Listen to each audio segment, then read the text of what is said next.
think the first thing is, how do we figure out what's out there in the first place? So maybe you can switch over to your screen and show us how we get started. Yeah, absolutely. So we'll show my screen here, and truth of the matter is this it's actually all of the work that gets done with regards to kind of figuring out the environment is so incredibly easy now with just the way that ThreatLocker does it. Well, first and foremost, right, we need to get an agent on the machine, so we make that super easy, right? We have an MSI if you're using SCCM or something like that, so we can get that sent out over to you. But the nice part is really that beginning piece, right? How do I get started in this in the first place? So once we get the agent actually on the device itself, it lands in what's called a learning state, right? And this is a very key and important piece of the puzzle, right? Because we first do a initial scan of the environment, learning all of the key files, right, that need to be allowed. And once we learn those particular key files, we turn on automatically all of the built-ins, and keep in mind, right, why that is important. What are built-ins in the first place? So our goal is initially we want to know what's in your environment, because there's no such thing as good or bad software. All software could be good and all software could be bad.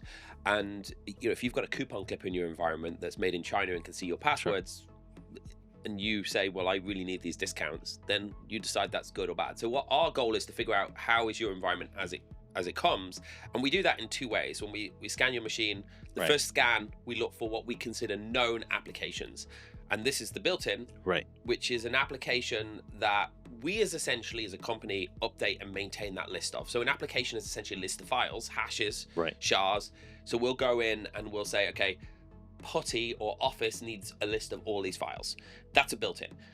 And if that application updates tomorrow, we have someone here 24 hours a day that normally gets the updates before they're released, will update those files into the list. So you don't have to worry about it being blocked. But our first pass is, what do we know what's in your environment? Correct.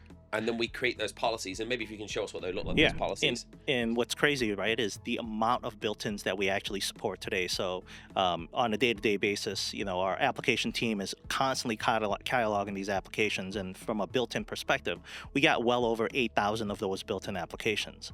But that being the case, when we learn the actual built-in that, of course, if it exists in the environment today, ThreatLocker will automatically turn on a policy. It could be, it typically gets done on the machine level, right? So if it sees an application that exists on a particular machine, right? Here's Microsoft Office. I had advanced IP scanner on my computer. I had Notepad++.